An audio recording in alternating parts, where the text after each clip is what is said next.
राधा वल्लभ श्रीवंश महाराज जी, आपके चरणों में कोटि कोटि प्रणाम। महाराज जी, किसी साधक के जीवन में उत्पन्न की गई विपरीत परिस्थिति को उसे किस सीमा तक सहना चाहिए? उसे ऐसा भगवान देंगे ही नहीं कि उस सीमा उल्लंघन कर दें। साधक शब्द है तो भगवान से जुड़ा हुआ है।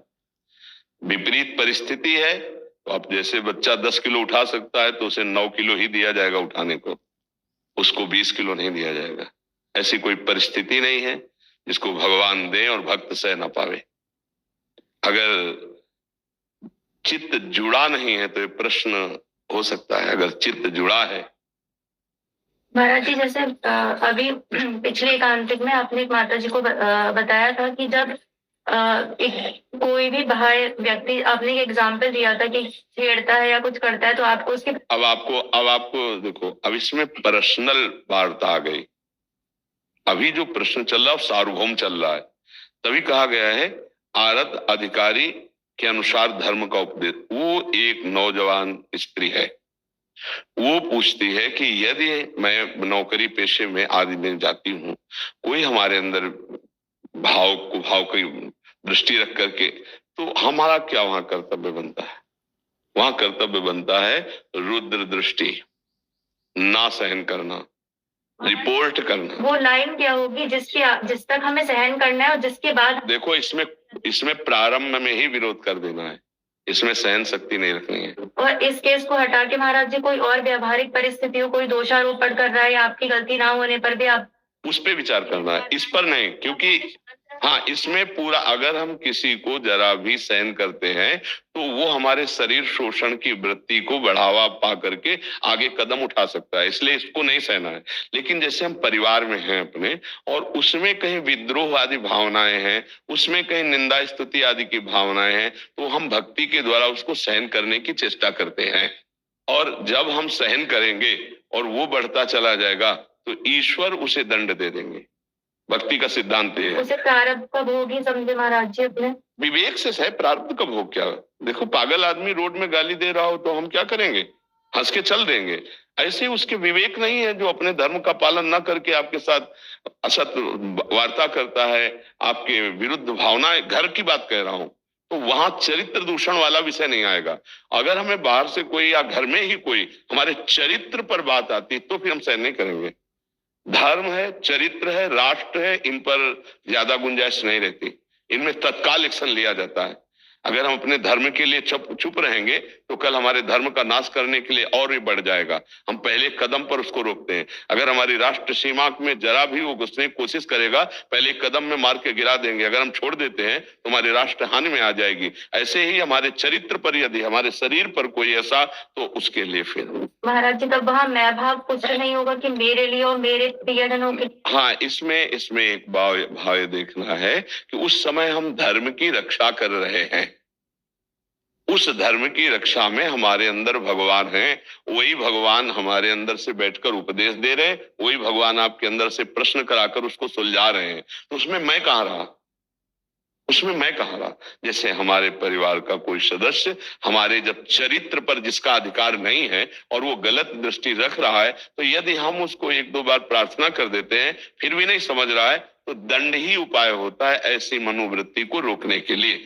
अब जैसे घर में पति है, पति के परिवार के जन हैं, कुछ ऐसी बातें हैं जो समस्याएं घर गृहस्थी की होती है, उनको हम सहते हैं।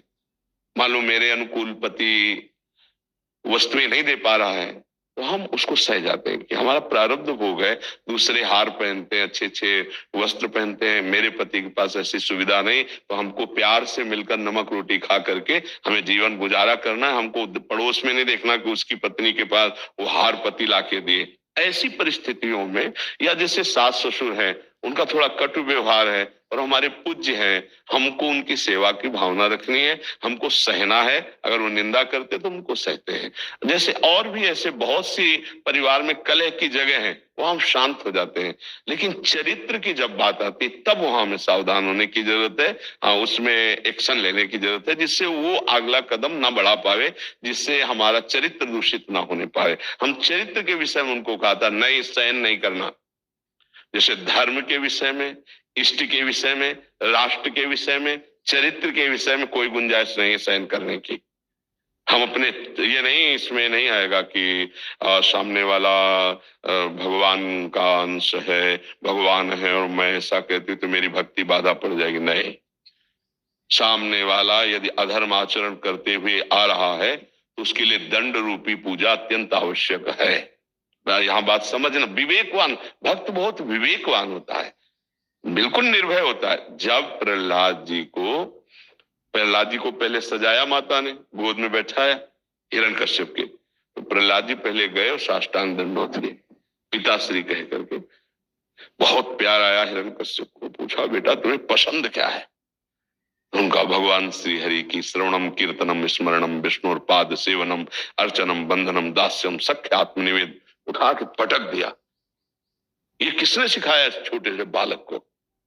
दंड देने के लिए वो उतावला हो। प्रहलाद जी ने उसी समय फिर पिताश्री नहीं कहा, क्योंकि अब ये निज धर्म पर बात आ रही ना, हरि हमारे जीवन धन, हरि की निंदा तो कहा दैत्यराज, ये किसी के सिखाने पढ़ाने से नहीं होता, ये महापुरुषों की चरण रज के अभिषेक से ऐसी स्थिति होती है।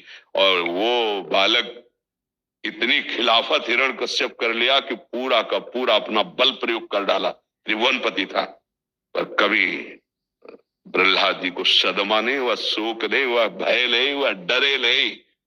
जहां धर्म की बात है वहां परम पवित्र मां कैकेयी जी, जब भरत जी को पता चला मेरे लिए कि मुझे चक्रवर्ती सम्राट पद मिले और मेरे प्राण प्रिय राम को 14 वर्ष का वनवास, तो कहा पापिनी आज के बाद कभी तेरा मुख नहीं देखेंगे और कभी मां नहीं कहेंगे।